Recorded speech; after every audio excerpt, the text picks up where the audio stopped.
스님에게 선배 올리도록 하겠습니다.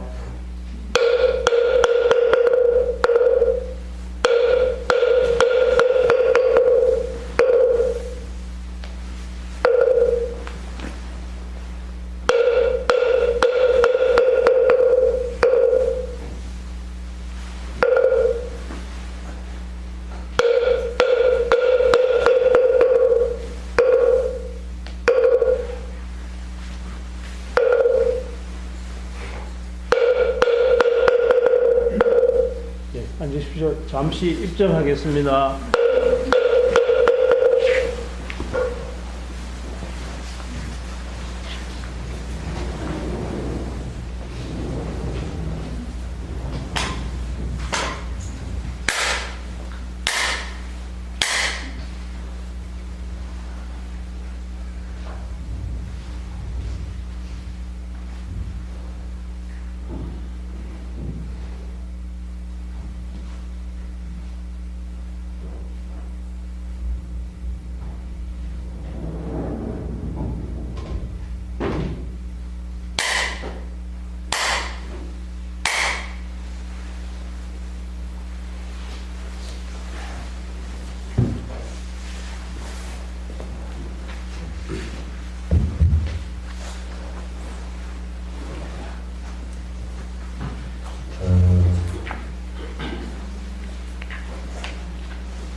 불자리 청정한 길, 금망경 보살 이렇게 책이 있죠.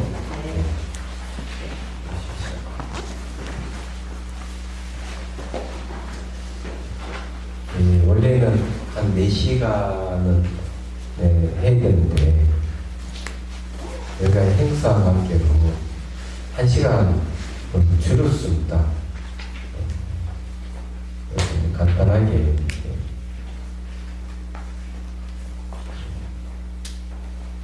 길진 못하고요. 어디를 보시는가 하면은 10중 대개 29페이지 보십시오. 개봉만 간단하게 설명하면서 먼저 가도록 할게요. 우선 계율이라는 게 이제 어떤 뜻을 갖고 있느냐 하면 그냥 우리는 사회의 윤리, 도덕 이렇게만 생각을 하는데 이 불교에서 바라보는 윤리 도덕은 세속에서 추구하는 거랑 좀 달라요. 불교에 추구하는 이 계율이라는 것은 특히 대성계에는 딱 3가지로 요약할 수 있습니다. 깨달음으로 나아가기 위해서 계율을 지켜야겠다.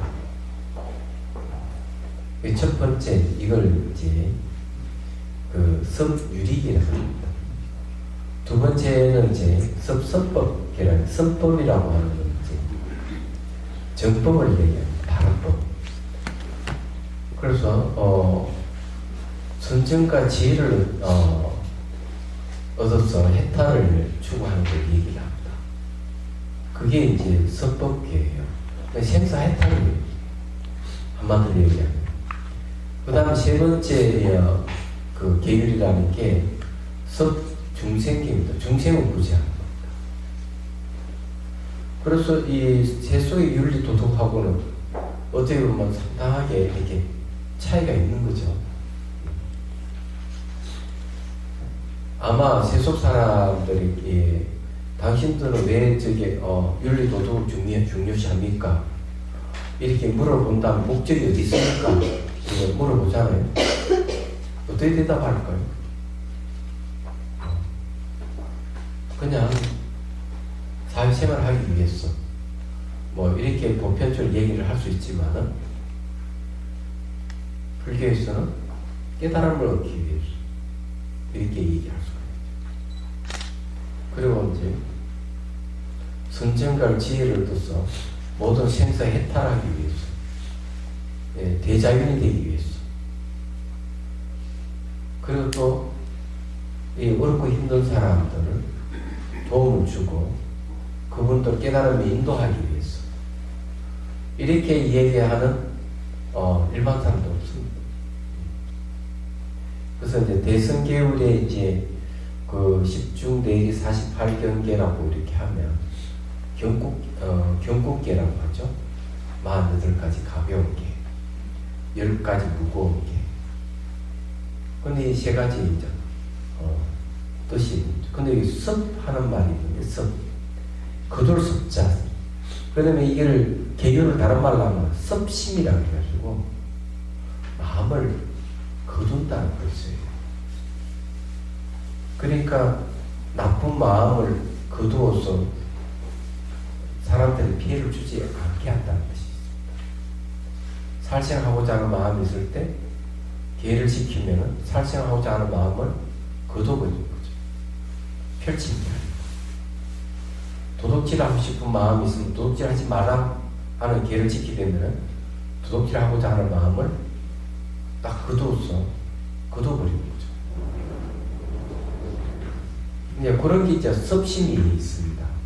근데 쉽게 그 마음이 바깥으로 흩어져서 번뇌를 일으키면서 사람들에게, 자기에게도 그렇고 다른 사람들에게도 피해를 주는 것은 마음을 안으로 거두어서 딱 멈춰버리는 거죠. 이 멈춰버림으로 해서 그런 피해를 주지 않게 하는 그런 뜻이 있어요. 그래서 단순하게 이제 그 세속에서 생각하는 윤리라는 생각 차원을 넘어 서 있습니다. 그리고 이 계율이라는 게 인간이 궁극적인 문제, 괴로움의 문제를 해결하는 데 있다는 걸 얘기를 하는 거죠. 중생을 구제하겠다. 중생을 구제하는 것이 계율이라는 거죠. 이런 계율이 어디 있어요? 이 대성 계율의 특징입니다. 네, 이제 엄한 스님들이 이번에 그 수계살림 하면서 새삼 느낀 게 뭐냐면, 제가 88년도부터인가? 87년, 88년? 그쯤에서 이제 범어사에, 구족계 살림을 참여하게 됐습니다. 단일 계단에. 그때는 어떻게 했는지를 아십니까?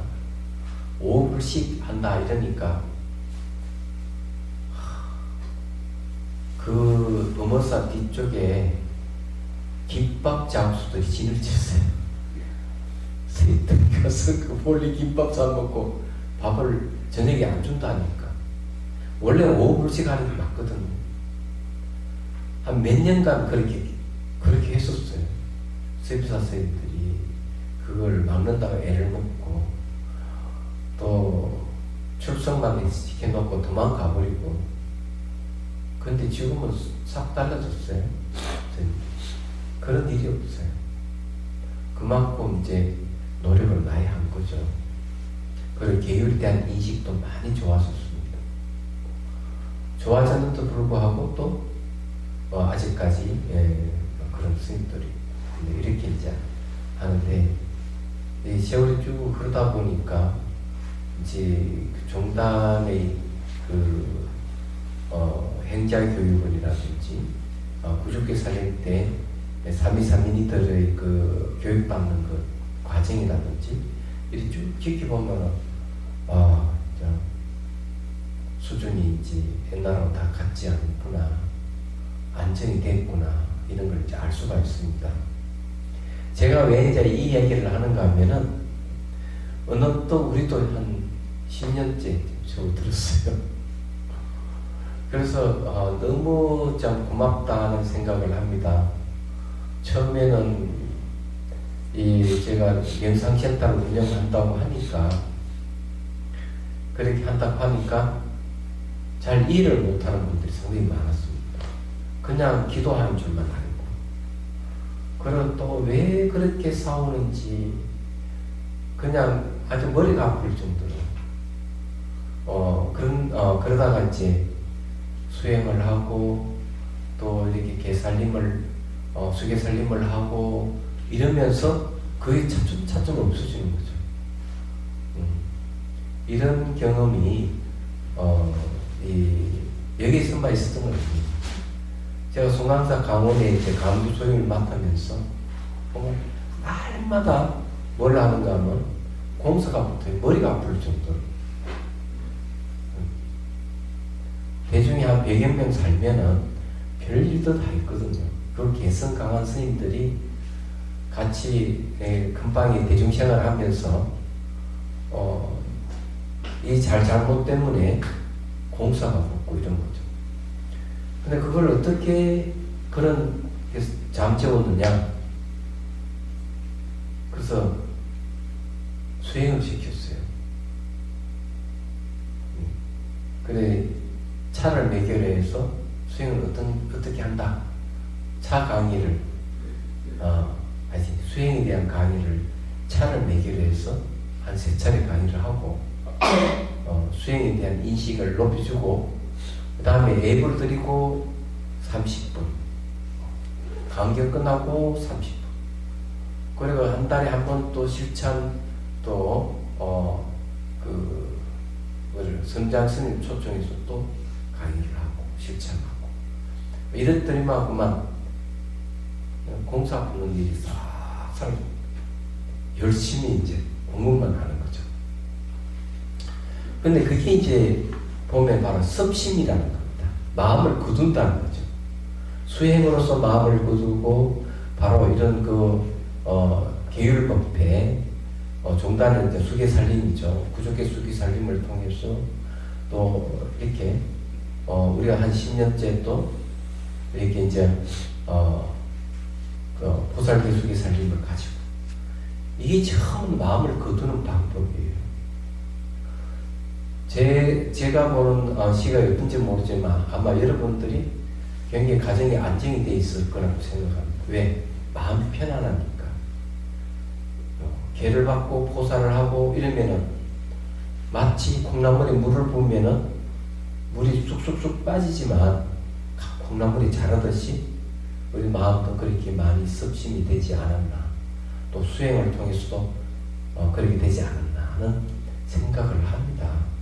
그래서 이제 매년 이렇게 하는 거죠. 우리 종단도 그렇고 또 스님들도 강대 공부하는 것도 그렇고 또 우리도 그렇고 공통적인 거예요. 알고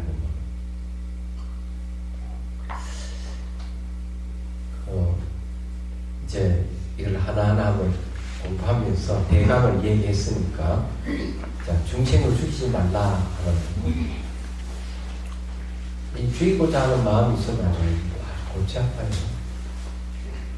그리고 이 생명을 많이 죽이면은 어떤 문제가 발생하는가 하면 광기가 생겨요. 이 참지 못하는 게 생기고 뭔가 보면 막 때려 부수고 죽이려고 하는 그런 마음이 막 일어나요. 그렇게 되면 이제 문제가 생기죠. 그런 그 사님이 한번 제가 동화사에 있을 때 찾아왔길래 자기 참지 못하겠다. 미칠 지경까지 왔다 이러니까 살생을 많이 하지 않았습니까? 하니까 그렇다고. 초등학교 때 왕따를 당해서 거의 한 30년 가까이 생명 살아있는 다 발표 죽이고 뭐 그렇게 했대요. 많은 생명을 죽였죠.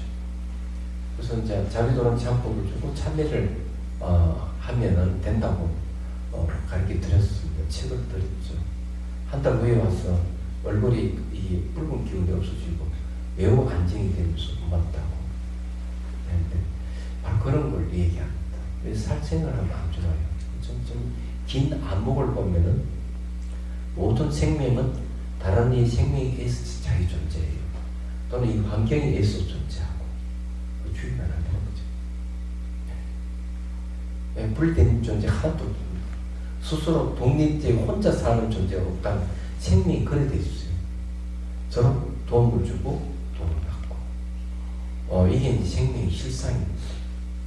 그래서 이제 이 생명을 얘기할 때는 불교에서는 생명 정의를 어떻게 내렸냐 하는 게 있어요. 어머니로 그죠? 어머니. 생명을 낳는 존재는 자 어머니라는 거죠. 여기는 이제 윤회하고 관계 있습니다. 우리는 그냥 좀 부모로부터 태어났지만은 다음에 태어날 때 어느 누구를 부모로 의지해서 태어난지 알 수가 없어요. 그래서 모든 생명체는 전생에 나의 부모였을 가능성이 있습니다. 제가 보기에는 여러분들이 전생에 저희 부모였을 가능성이 많아요. 여러분. 또 제가 여러분의 부모가 되어 있을 수도 있고. 그래서 생명 어머니를 보는 거죠. 생명 어머니를 보면은 생명을 함부로 대하면 안 됩니다. 그렇게 생각하시면 돼요. 그러니까 주지 않는 걸 훔치지 말라야 돼요. 주지 않는 걸 가져가는 건 옳지 않아요. 그래서 이 가지고 싶으면 반드시 물어봐야 돼요. 가져가면 되느냐. 물어봐야 되고, 그렇지 않으면은 주지 않는 걸 달라고 하면 안 되는 겁니다. 주지 않는 걸 달라고 하면 그거 얼마나 곤욕스러워요, 그죠? 저도 주는 걸 좋아하지만 어떨 때는 제가 아낀 닭이가 있으면 달라고 하면 곤욕스럽더라고요. 정말이에요. 그래, 어쩔 수 없이 눈물을 머금고 주는 경우도 있긴 있어요. 그러고는 이제 중국 가기만 하면은 다과를 많이 사오는 건 아예 선물용. 그렇게 이제 사서 그냥 주고 이렇게 했는데, 이제는 뭐 그런 것들이 이제 많이 이제 없었습니다. 예. 그러다가 달라 하지 마세요. 아니, 주고 싶지 않는 물건들이 많이 있어요. 예, 저게 차 박물관을 만들어서 전시를 이제 앞으로 할 생각을 하고 있어요. 그래서 좋은 게 있으면 어디 가서 사와서 사옵니다, 제가. 많은 사람들이 보여주기 위해서라도요. 그래서 이게 주지 않는 걸 훔치지 말라 하는 게 참 중요합니다. 그러니까 저게 훔치고 이러면 가난해집니다. 그 가부 때문에. 모든 이 우리 마음의 본성은 진여라고 하는데, 허망하지 않아서 진이요, 아끼지 않아서 여입니다. 그럼 우리 마음의 본성은 삶과 죽음이 없어요. 삶과 죽음이 없는데, 다르게 얘기하면은 그 안에 뭐가 없느냐면, 진여에는 중생을 죽이는 게 없고요, 주지 않으면 훔치는 게 없어요. 그래서 중생을 죽이지 말고 주지 않으면 훔치지 않는 것이 이 진여에 합당한, 진여는 다른 데는 진리입니다. 진리에 부합하는 행위입니다. 자, 그다음 너무 음행하지 말아야 돼요. 이거는 출가자에게는 음행하지 마라 하는 거고요. 제가자에게는 삿된 음행하지 마라 이런 뜻입니다. 이 삿된 음행하는 거는 이제 이 제가자들은 결혼을 하기 때문에 그렇습니다. 그건 합법적인 음행이거든요. 그러나 문제는 될 게 없어요. 그렇지만은 이제 출가자 그렇게 하면 안 되는 거죠. 여기는 이제 제가자는 삿된 음행하지 마라 하는 부분이다 생각하면 안 됩니다. 근데 음행을 한다 하는 거는 이제 청정을 더럽힌다고 이렇게 얘기합니다. 근데 이것도 굉장히 문제가 돼요. 불교에서는 왜 이걸 문제 삼을까? 세속에서는 참 좋은 일인데 이렇게 얘기하는데, 여기에는 뭐가 있는가 하면은 음행을 하게 되면은 음행 자체가 그 윤회의 원인이 된다는 거죠.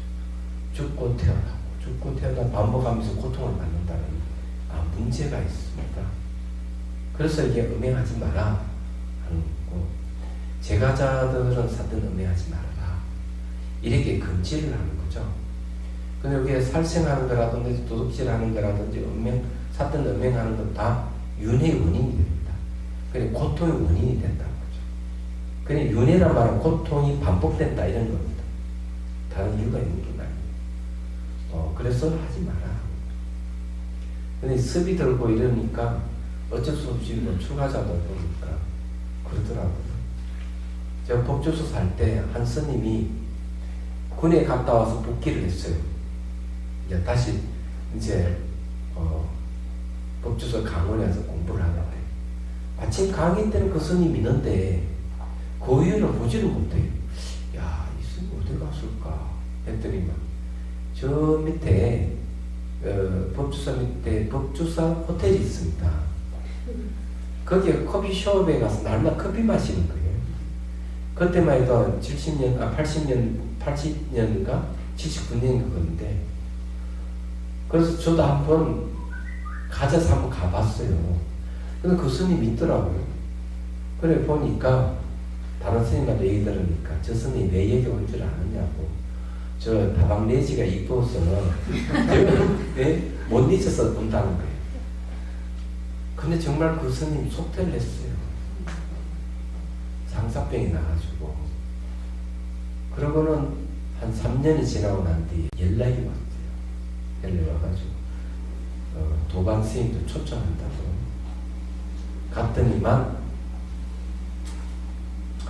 이제는 스님이 아니고 일반 사람이잖아요. 음식을 잘 차려서 스님들이 대접을 하고 하는 이야기가 스님들은 절대로 속퇴하지 마십시오. 신신당부한 자기 것도 어떻게 눈이 멀었어 그렇게 되는데 이런 말할 수 없다. 고통스러워. 벌써 애가 하나 생겼고 직장도 있고 이런데 그러면 속퇴한 그 삶을 어떻게 하는가 하면 자기가 입고 있던 가시 장삼을 딱 해가지고 항상 고개에 높은 상의 올려놓고 출근할 때 절을 세 번 하고 돌아와서 절을 그렇게 하는 거예요. 얘기하죠. 자기가 세속에 돌아온 것에 대한 후회를 한 거죠. 얘기하잖아. 이제 뭐 애도 생기고 가족이 생겨서 어찌 할 수도 없고. 근데 이제 제가 왜 이 얘기를 하는가 하면은 이 음행이라는 것은 이 습이라고 하는 건 굉장히 어렵습니다. 전생것도 태어나면서 선천적 갖고 오는 것들이에요. 그래서 이제 미리 이제 이런 그 계율을 제정해서 단속을 하는 겁니다. 근데 여러분들은 이제 샀던 음행을 하지 말면 됩니다. 그렇게 해서 잘 지켜줘야 돼요. 그래 깨달음을 가는데 장애가 없는 겁니다. 그 다음에 거짓말 하지 마라. 이거는 거짓말 하기 때문에 신뢰가 벌써 깨져버립니다. 음행을 하기 때문에 샀던 음행을 하면은 깨끗함이 청정이 깨져버리는 거죠. 살생을 하면은 그 불성종자가 이게 안 생겨요. 그렇거든요. 도둑질을 하면은 복독종자가 생기지 않아요. 그런데 거짓말하면 신뢰라고 하는 게 신뢰의 종자가 안 생깁니다. 깨져버려요. 이거 아주 심각한 문제. 그래서 인간관계가 깨져버립니다. 관계 회복이 안 돼요. 거짓말을 합니다. 그래서 이게 특히 그것이 대중과 약속한 것이라면 더더욱 그렇죠. 개인 문제가 아니기 때문에. 그런데 이제 절에서는 큰 거짓말 하지 말아라. 큰 거짓말, 자기 못 깨달았는데 깨달았다고 막 주장하는 분이 있거든요. 그런데 그런 사람은 뭔가 이유가 있어요. 못 깨달았는데 깨달았다고 주장하는 사람도 어떤 이익을 바라고 하는 것이다. 그랬을 때 출가자가 만일 그랬다 그러면 같이 살지 못하고 추방당합니다. 얘기하잖아요. 그런데 이제 여기서 말하는 거짓말이라는 거는 큰 거짓말일 뿐만 작은 거짓말까지도 보았는데도 못 봤다고 그러고 이쪽 저쪽 말을 한다고 여기서는 이런 말이다 저기 저런 말이다 말을 해서 이간질 시켜버린다 또 악담을 막 해버린다는 거지 얘기하죠. 그리고 또 이 사기치는 말을 하면서 사람을 붕떡에 놓고 사기를 친다든지 이런 일들이 있어요. 약속해놔놓고 약속을 지키지 않는 거짓말 이런 게 있거든요. 이런 게 이제 하지 말라는 거죠. 이거는 수행의 장애가 됩니다. 역시 거짓말 때문에 깨달음을 얻을 수가 없어요. 문제가 되는 거죠. 그런데 이런 분이 있더라고요. 선의 거짓말이 그렇게 있더라고요. 선의 거짓말. 어째서 선의 거짓말은 어떨 때는 할 필요가 있긴 있습니다. 그리고 또 점잖고 그건 어떤 지식인이라고 생각되는 분들이 도둑질하는 경우가 있어요. 표가 안 나게. 전체 100%를 얻으면 0.5%라든지 1% 정도를 훔치는 거예요. 근데 거기에 대해서 죄책감을 안 느낍니다. 이거 치고는 나왔습니다. 근데 그것도 개인이 아니고 궁중심리가 발동하게 되면 전적으로 이렇게 0.5%, 10%, 2% 이런 식으로 표가 낮게 싹싹 훔쳤어. 그냥 눈을 싹 씻어버립니다. 그런 경우도 있어요. 근데 왜냐하면 그런 정도는 괜찮겠지 하고 그냥 바늘 도독이 소도독 된다고 그것이 나한테 습이되면은 간이 점점점 커져가지고 배 밖으로 나와요. 그래서 대도가 되는 겁니다. 대도 아시죠? 큰 길 그런 뜻이 아니고요. 크게 훔친다는 뜻입니다. 그래서 어느 스님 어떤 그 저기 뭐고 도둑놈이 스님한테 와서 스님께서 도둑이 높으시다 하니 제가 이 손버릇이 나쁘니까 이걸 좀 도둑질 끊게 해주십시오 하고 금원보화를 줬어요. 그냥 한 포대를 가져와가지고 이거 드릴 테니까 저를 위해서 기도를 좀 해주십시오. 그 인상을 한번 팍 쓰고 1년 후에 여기서 만납시다. 스님이 또 뭐 그 약속을 어기겠습니까? 근데 이 스님은 그걸 전부 다 가난한 사람 다 놀아주고 버렸어요. 기도를 그냥 아무것도 하지 않았어요. 1년 후에 딱 만났는데 도둑놈이 하는 말이 아니 내가 이렇게 1년 사이에 더 큰 도둑이 됐는데 어찌 스님 기도를 잘못한 거 아니냐고 이렇게 다고치게 됐죠. 그 옆에 우물이 하나 있어요. 스님 나를 요 밑에 좀 내려다 주라고. 도둑이 내려주니까 밑에서 이제 밧줄 탁탁 치면서 끌어올리라고. 그래서 도둑놈이 탁 잡고 끌어올리는데 스님이 발로 이렇게 딱 공구고 밑에 땡기고 있거든.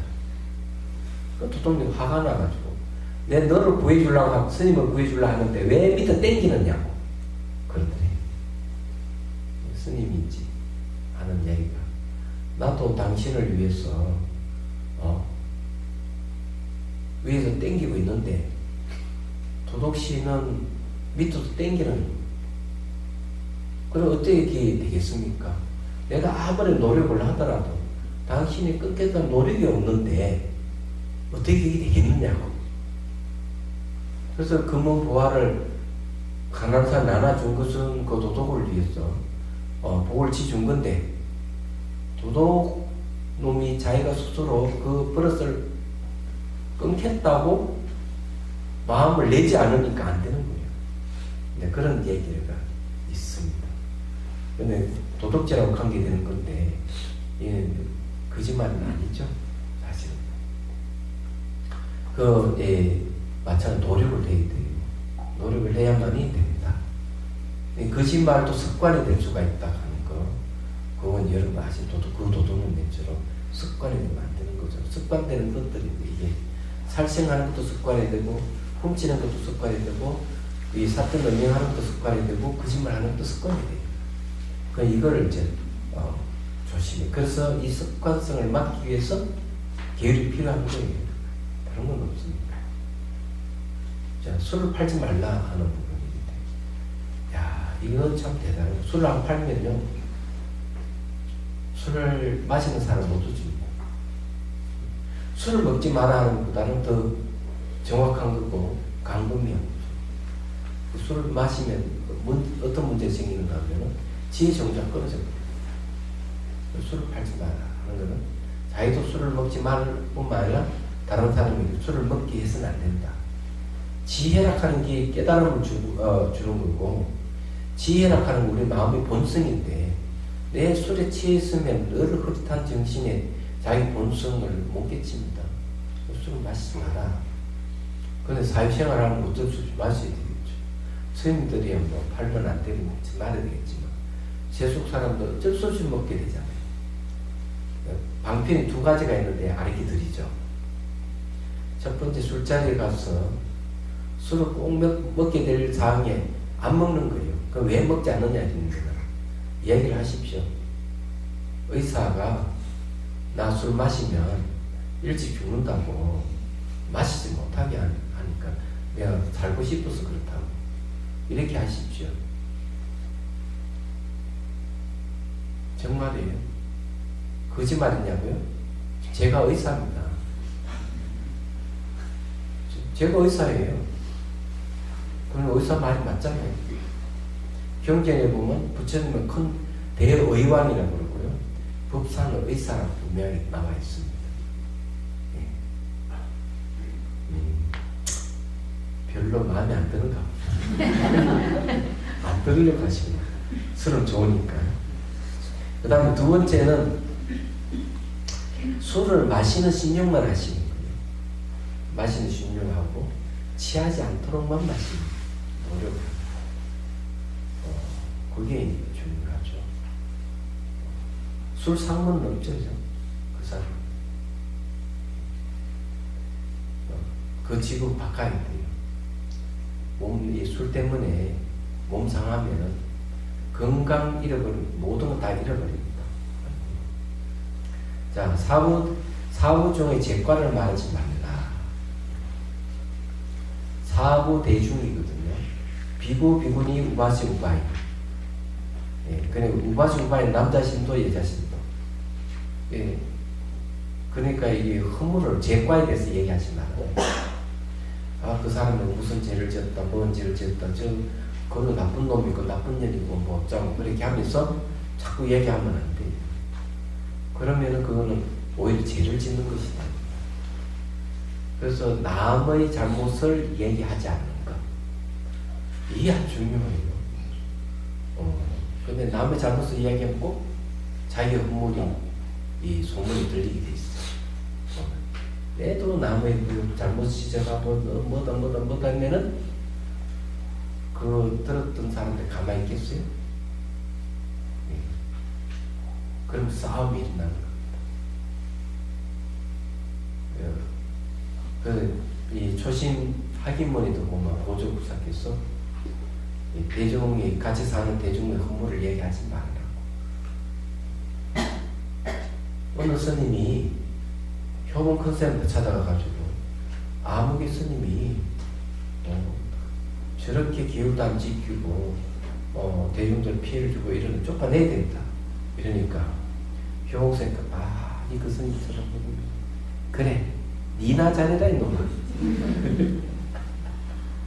근데 여기는 그렇게 얘기했지만은 브라마라는 스님 얘기 들어보면 그런 얘기. 한 외국 스님이 막 그 자기 스승한테 얘기를 했어요. 여기 같이 사는 태국 스님 한 분이 계율도 안 지키고 이러는데 보기 안 좋다고 일러 바쳤어요. 그러니까 그 아장찬 스님이니까 하는 말이 점잖게 스님, 다른 스님 허물을 보면 스님 수행을 할 수 없습니다. 스님 수행을 열심히 하십시오. 그래서 절의 시스템에 뭐가 있는가? 포살 제도가 바로 그거예요. 이렇게 보름마다 윤사 스님 모시고 계목을 듣는 거죠. 그래서 보름 동안 자기 잘못했는 것을 참여하는 거죠. 그럼 이제 그게 뭘 얘기하는가 하면은 수행을 열심히 하면 돼. 잘못은 문제는 보름마다 포살해서 참여를 하면 되고, 그럴 때면 그런 일들이 이제 그 대중생활에서 문제되는 게 없어지는 거죠. 자유. 그러니까 이제 효봉스님도 그렇고 그 아찬찬 스님도 그렇고 이나사대라니구만 이렇게 하는 거죠. 술에 감이 되는 게 또 하나 있어요. 송강사에서 내려오는 얘기인데, 이 출간 스님들이 술을 끊지를 못해가지고 밤만 되면 상경만 되면 나가는 거예요. 상경은 9시 종 딱 치면 좀 자잖아요. 그럼 몰래 문 열고 나와서 또 술 마시는 그룹이 있는가 봐요. 산 넘어 가서 이제 술을 마시고 도는 거지. 한밤중에. 근데 아침은 되면 보면은 술 냄새가 나는데, 그래서 노스님이 알아차렸어. 그래서 날마다 어떻게 하는가 보니까 단물 타놓고 술 마시고 오거든. 그때부터 이 노선이 어떻게 하는가 하면은 담장이 높으니까 자기가 다 옹골이고 그거 딱 밟고 넘어오도록 하는 거죠. 그래서 알마다 대야에다가 물도 닫아 놓고 끄끄 기어 내고 이러면 이렇게 시중을 들은 거죠. 얘기하죠. 젊은 스님이 그러다가 김씨를 챘어. 이상하다. 다음을 다 넘어 그전에는 굴러떠지고 이랬는데 이제 잘 넘어가는 것도 이상하다. 꼭 이 토하게 할 때 보면 반드시 대야가 또 준비되어 있고 말이지. 그러다가 노스님인 줄 알고 날마다 노스님 밤마다 그렇게 한 줄 알게 된 거지. 그래서 벌써 꽂혔다는 거지. 그래서 송강사에 술 마시는 스님 한 명도 없게 됐습니다. 그래서 아마 성보 종찰이라고 이름 붙여졌는지는 모르지만 술 마시면 안 됩니다. 술을 팔지 마라 하는 같이 이제 연계해서 얘기했습니다. 48 경국제에서는 술을 먹지 마라. 왜 그거 가면 술 먹지 마라 가면 내려오겠습니다. 자, 사분에 대해 객관을 말하지 말라 하는 것도 얘기했죠. 대중시간에 자꾸 얘기를 하고 있기 때문에 됩니다. 자기를 칭찬하지 말며 남을 비방하지 말라. 자기를 칭찬 남을 비방하면 꼴불견이거든요. 정말 그렇거든요. 그냥 제가 그랬어요. 출가하기 전에 제가 장난치 얼마나 잘했는지 날마다 고개를 까딱까딱거리면서 책 몇 권 읽었다고 자랑체에 하고 돌아다녔어요. 그런데 어느 날 제 자신을 돌아보게 된 거죠. 그러니까 자랑체 할 때는 상대히 말하는 건 동지수단을 부자로 잘라버려야 돼요. 자기 자랑체 하려면 뭐 이야기하면 내가 까딱까딱거리면서 자랑체 하면 딱 묵살해버리고 이랬거든. 근데 친구들이 안 좋아하더라고요. 근데 왜 그럴까 반성을 해보니까 제가 고개를 까딱까딱거리는데 자난치 한다 하는 걸 알게 됐죠. 그래서 이걸 고치기 위해서 바둑을 배웠어요. 이거 안 좋은 것이다. 그래서 제가 바둑을 엄청 잘 둬요. 출가하기 전에 세미 프로였어요. 제가 프리 기사하고 2점 놓고 도 안 치는 실력이었어요. 그때 지금도 타이점에 들어가면 8단이에요. 예, 올해는 저기 왕별 등극돼 있습니다. 제가 조금 더 정진하면 9단이 될 건데 손은 저래 제 친구는 벌써 7단인가 그것도 9단도 못 되고 내 친구가 있어요. 그런데 이제 성격을 고쳤는데 그런데도 불구하고 그런 잘남지 않은 습관이 남아가지고 송강사 이제 강주 소형 볼 때 강의를 하다가 내가 좀 잘한다 싶으면 또 옛날 습성이 나오더라고요. 뭐 힘을 딱 주고 요즘도 가끔 꼴이 생기는 것 같은 느낌도 들긴 해요. 그는 습관이니까 애교를 봐주시기를 바랍니다. 이게 자기를 칭찬, 남 비방하면 안 됩니다. 저는 제 스스로 칭찬하지만 남 비방은 거의 한 기억은 없는 것 같아요. 이거 하면 안 돼. 그래서 뭐든지 남 잘 되는 걸 칭찬해주고요. 또 같이 일을 하더라도 공은 남에게 돌리고 이런 게 좋죠. 그 다음에 자기 것을 아끼려고 남을 욕하지 말라. 이런 사람들은 간탐인데 욕심을 많이 부리려고 하죠. 이 속담 비싼 게 있지 않습니까? 방귀 낀 자가 큰 소리 친다고. 그런 얘기 들어본 적 있죠? 마찬가지예요. 자기가 뭘 아끼고 남 안 주려면은 남을 욕을 해야 되거든요. 혹시 막 이야기하다가 누가 욕을 하는 사람이 있으면은 이게 뭔가 자기 안 내놓으려고 하는구나 이렇게 생각하면 틀림없죠. 인식하지 말아라. 풀 한 폭이라 바늘 한 개라도 이렇게 악기를 하지 말고 달라는 거 좀 이래야 돼요. 법문 같은 것도 일러달라면 일러주고 그렇게 해야 됩니다. 저도 옛날 그런 경험이 있어요. 택시기사가 그런 탁 타니까 참 20년 무사고 운전자라고 날마다 아침 건강유 독송을 했는데 그 덕분이 아니겠나 이런 생각이 듭니다. 그럼 법문을 해달래요. 그래 해줬어요. 범수유산 계시면 약견제사인 적견열해라. 예. 그리고 또 야기색견의 이엠승과신의 불능결해 이런 개성을 그냥 이렇게 일러주고 해설을 한번 해줘도 너무 좋아하더라고요. 그러면서 기분이 너무 좋다고 택시도 안 받더라고요. 네. 너무 좋았어요 사실. 그런 분 만나는 게 참 좋습니다. 그래서 이게 자기가 악기로 남을 욕하려 하면 안 되고요. 그럼 많이 풀어야 됩니다. 성내지 말고 참여하면 잘 받아주라. 참여하면 전 잘 받아줘요.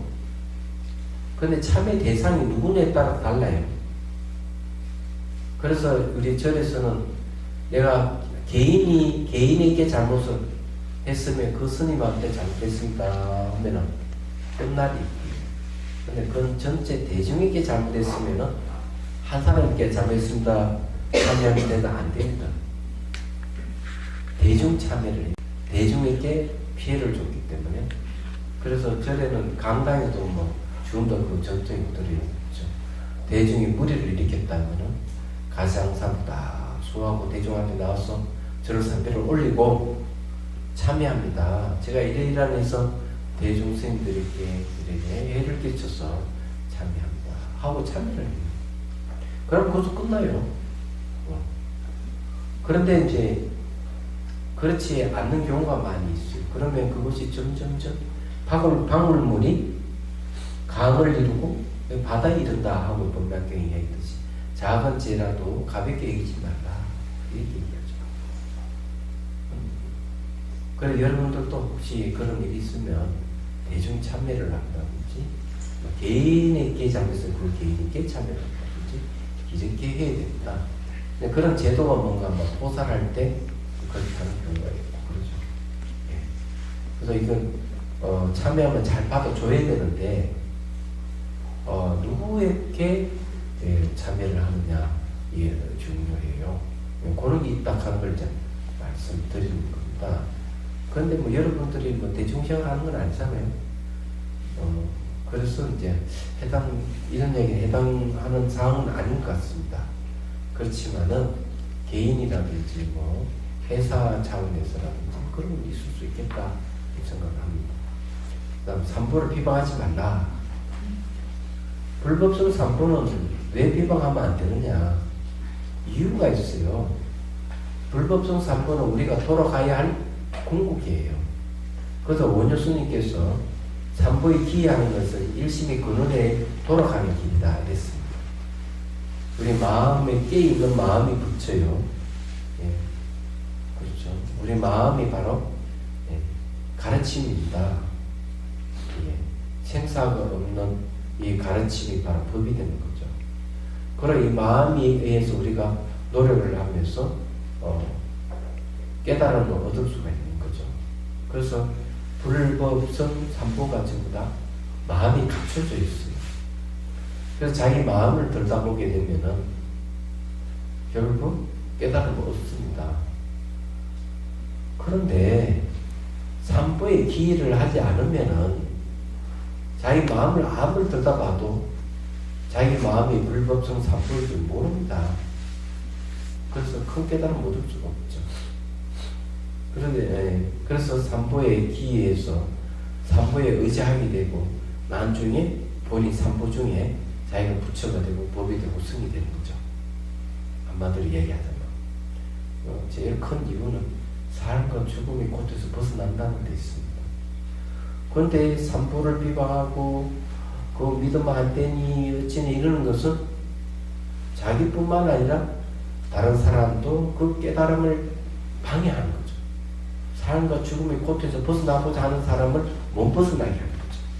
그래서 3번을 비방하는 것은 안 되는 겁니다. 우리는 돌아가야 할 궁극이 3번이기 때문에 그래요. 내용은 뭐 간단한 얘기는 그런 거예요. 48경계. 내년에는 48경계를 중심으로 강의를 해야 되겠다는 생각합니다. 스승과 벗을 공경하라 했어요.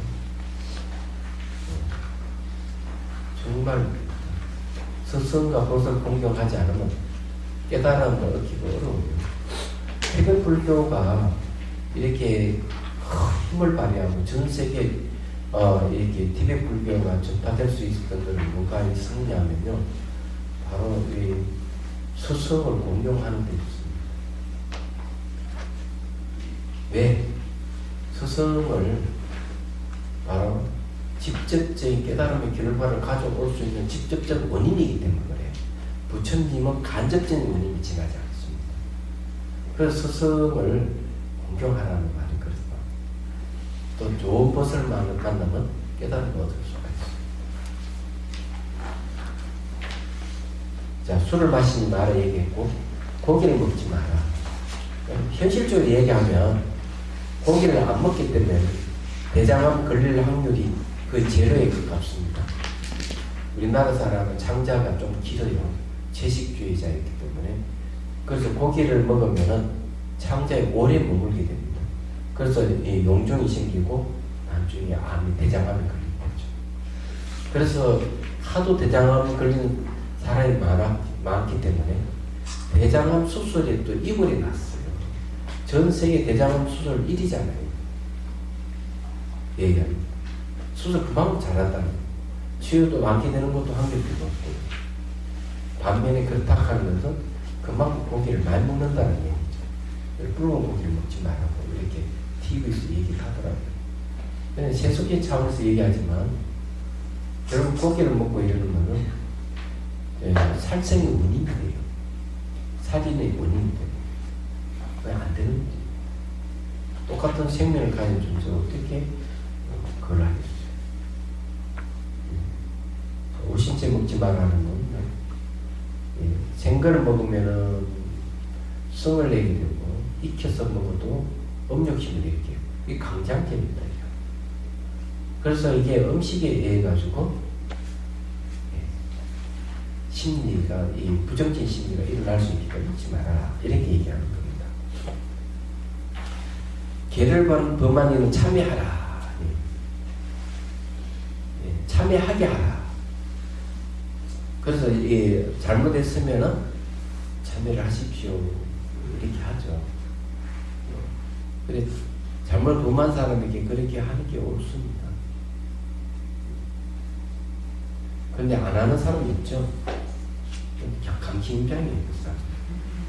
그런데 내버려 두면 그 사람이 위험에 빠집니다. 그래서 참회하겠구나. 참회하게 하면은 이 나쁜 결과가 오는 걸 미리 미연에 방지를 할 수 있는데, 안 하게 되면은 나한테 더 큰 문제가 발생할 거예요. 그래서 개를 범한 사람들에게 참여하겠구만이 좋다. 그래서 이런 얘기를 하는 겁니다.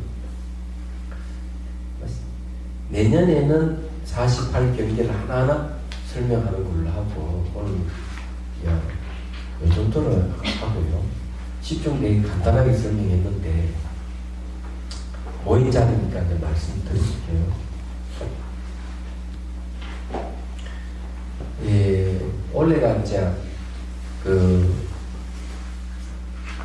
계산한 지가 10년째 되는 해인데, 앞으로 이제 자비승사의 어떻게 할 것이냐 하는 비전을 말씀드리자면, 저기 현수막 적혀져 있죠. 계산 10년, 미래 1000년이 돼 있죠. 그죠? 사실은 전 1000년, 전 영원히 갔으면 좋겠어요. 무엇? 바로 우리가 하고 있는 자비성이죠. 자비선이 이제 제가 계산조가 됩니다. 되는데, 제가 아주 충격적인 이야기를 하나 들었어요. 충격적인 이야기라는 게, 그게, 강원대학의 김풍기 교수한테 전화가 왔죠. 이야기를 하는 거죠. 교수 모임에 철학과 교수가 각중에 제 이름을 대면서 제 본문을 다 들었대요. 그니 인터넷에 올라온 것은 다 들었다. 그러면서 내가 지훈 스님을 알면은 잘 알고 모르면은 하나도 모른다. 그렇지만은 지훈 스님 상자와 비교해도 나만치 본문을 많이 듣지는 못했을 것이다. 딱 그렇게 얘기를 하는 거예요. 그래서 그 얘기를 듣고 제가 충격에 빠졌습니다. 왜 충격 빠졌냐 하면 내 앞에 있는 영경 스님도 있고 행운 스님도 있지만 가만히 제가 생각을 해봤어요. 과연 내 상자들이 내 본문을 얼마큼 들었을까? 반성을 하게 됐어요. 그러고는 이제 제가 생각을 바꿨습니다. 예.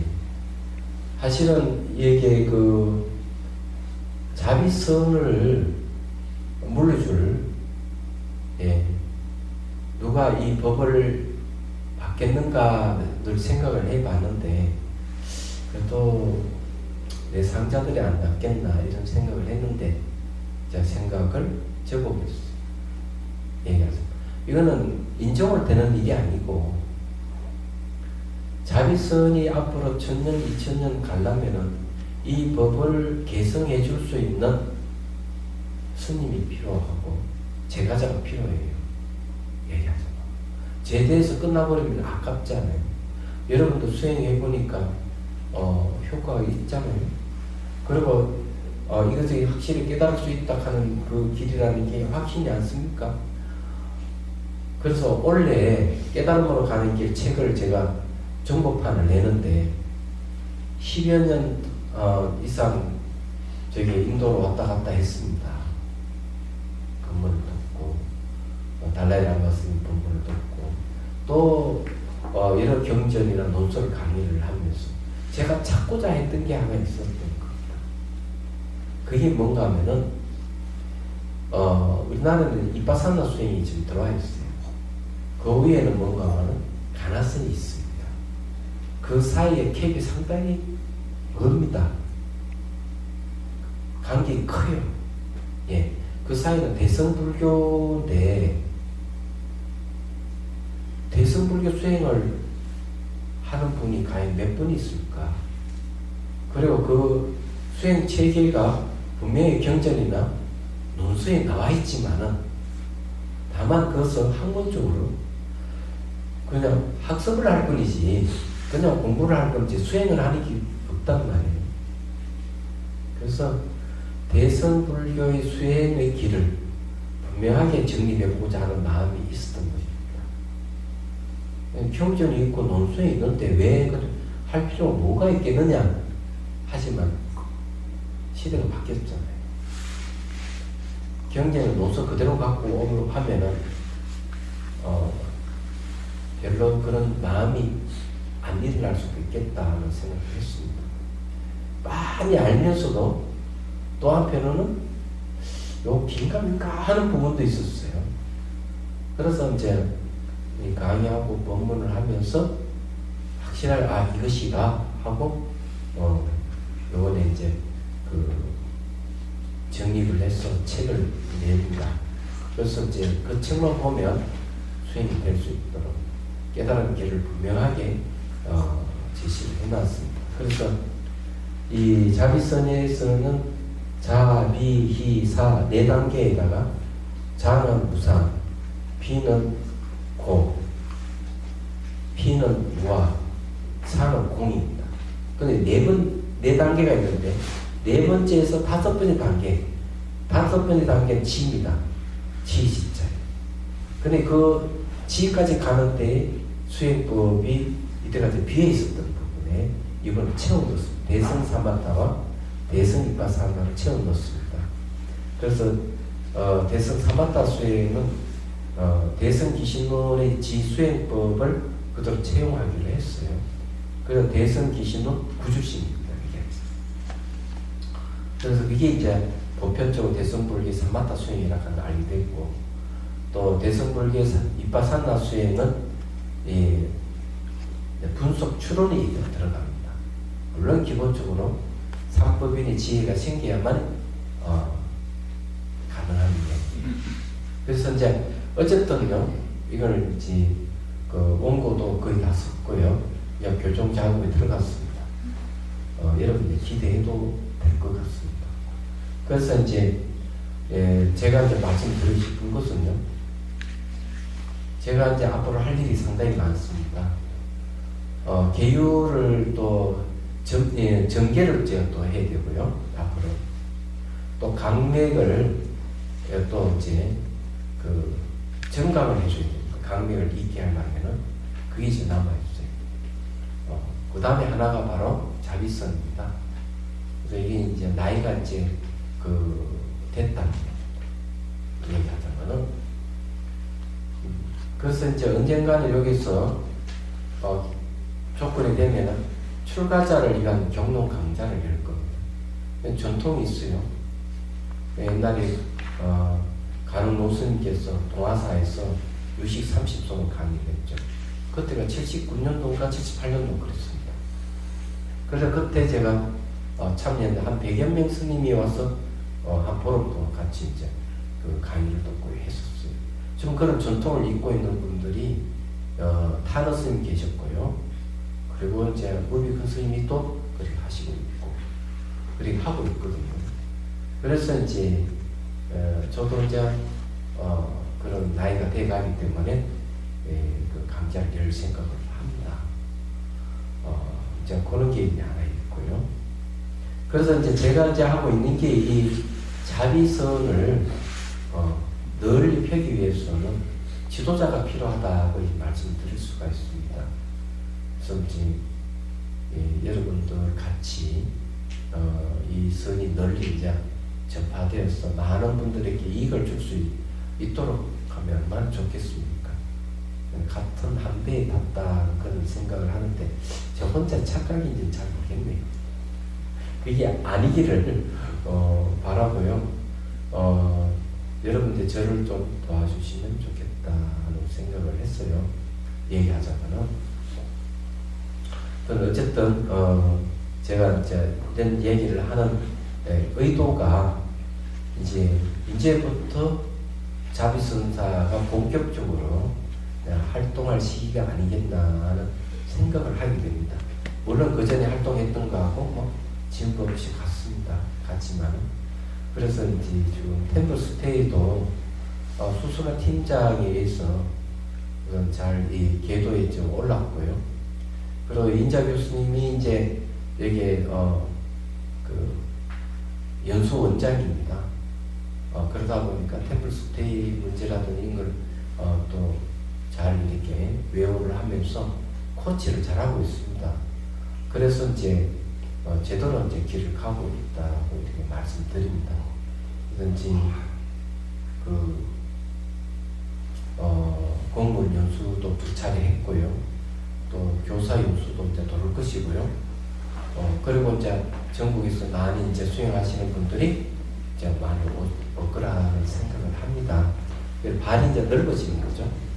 그래서 여러분들이 혹시 이제 능력이 되면은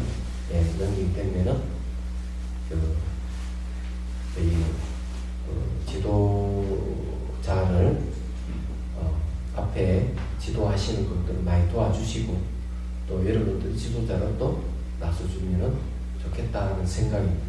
그렇지 않으면은 수행이나 열심히 같이 하고 그러면 얼마나 좋겠습니까? 그래서 앞으로 자비선 명상원의 비전은 이렇게 갈 겁니다. 이 자비선이 널리 펼쳐서 또 천년, 이천년까지 쭉 흘러가서 맥이 이어지도록 그렇게 할 생각을 하고 있으니까 그렇게 노력을 할 겁니다. 그래서 여러분들도 예, 그렇게 아시고 지켜봐 주시기를 바랍니다. 예. 그래서 오늘 이제 오전 개월 강의는 이렇게 마치고 9시부터 1시간 정도 다시 스님 기도. 나시 스님이 이제 기도를 할 거예요. 그 기도를 왜 하느냐? 공사를 많이 하고 이랬기 때문에 또 여기에 이제 기도를 해서 여기 사는 중생들에게 보이지 않는 대중에게 마음을 좀 안정시켜주고 또 불보살이나 보호와 신장들의 보호를 구하는 기도를 할 거고요. 그리고 이제 여기 다니는 신도들에게 아마 이 행복을 기원해줄 그런 또 가피를 아마 기도를 할 겁니다. 그렇게 아시고 어디서 하죠? 배움동에서 합니까? 아 기도냐? 네. 호순당에서 하는 거라 우리 혹시 하시는? 행원선이 어디서 하죠? 여기서 편할 건데. 여기서 여기서. 이제 그렇게 저기 다시 생각 때 얘기를 해서 그래 하도록 그렇게 하겠습니다. 혹시 뭐 질문 같은 게 할 게 있습니까?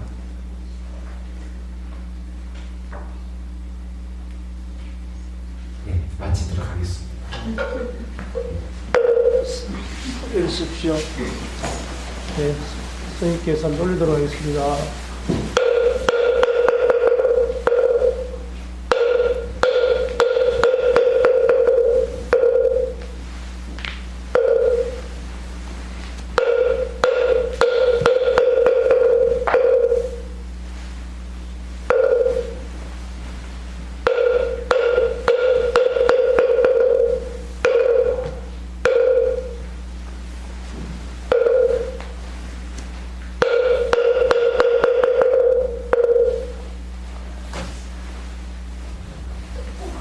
잠시 앉아 계십시오. 연락드리겠습니다.